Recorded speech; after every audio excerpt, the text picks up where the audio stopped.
এই সেবাটা বন্ধ হয়ে যাওয়াতে আমরা বেশ বিপদে পড়েছি।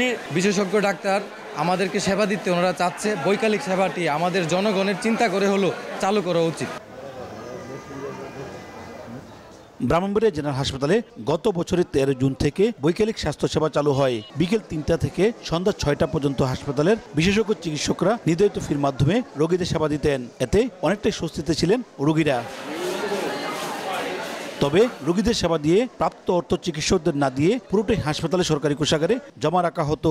এ নিয়ে চিকিৎসকদের মধ্যে অসন্তোষ দেখা দেয়। এক পর্যায়ে চলতি বছরের ফেব্রুয়ারিতে বৈকালিক সেবাটি বন্ধ হয়ে যায়। এতে জেলার দূরদূরান্ত থেকে আসা রোগীরা হতাশা আর ক্ষোভ প্রকাশ করেন। দ্রুত সেবাটি চালু দাবি জানান তারা। এখন এই সেবাটা বন্ধ হয়ে যাওয়াতে আমরা বেশ বিপদে পড়েছি। আমাদের পক্ষে কোনো ক্লিনিকে যায় ডাক্তার দেখা সম্ভব না। স্বাস্থ্য খাতের বা চিকিৎসা নেওয়া এখন অনেকটা ব্যয়বহুল। আমরা যারা সাধারণ মানুষ আছি, আমরা সহজেই সেবাটা নিতে পারি। বিশেষজ্ঞ ডাক্তার আমাদেরকে সেবা দিতে ওনারা চাচ্ছে, বৈকালিক সেবাটি আমাদের জনগণের চিন্তা করে হলো চালু করা উচিত। সংশ্লিষ্ট কর্তৃপক্ষের কাছে দাবি জানাবো, এটা অনতিবিলম্বে এই বৈকালিক চিকিৎসা সেবাটি গ্রহণ করে রোগীদেরকে এই সেবা গ্রহণের যেন আবার পুনরায় সুযোগ করে দেওয়া হয়। নগদের কাছে সব গ্রাহকই প্রিয়, তাই তো সারা দেশে ক্যাশ আউট চার্জ সবচেয়ে কম।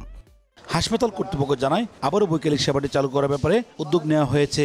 আমরা ইতিমধ্যেই ঊর্ধ্বতন কর্তৃপক্ষের কাছে পত্র দিয়েছি এই টাকা পয়সার বন্টন বিষয়ে।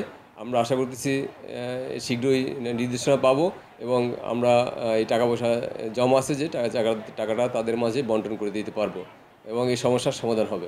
গত 8 মাসে বৈকালিক সেবা থেকে হাসপাতালের বিভিন্ন বিভাগের চিকিৎসকেরা 11,360 জন রোগী দেখেছেন। তা থেকে আয় হয়েছে 35,03,900 টাকা। আর প্যাথোলজি বিভাগে বিভিন্ন রোগের পরীক্ষা বাবদ আয় হয়েছে 7.5 লাখ টাকা। উজ্জ্বল চক্রবর্তী, সময় সংবাদ, ব্রাহ্মণবাড়িয়া।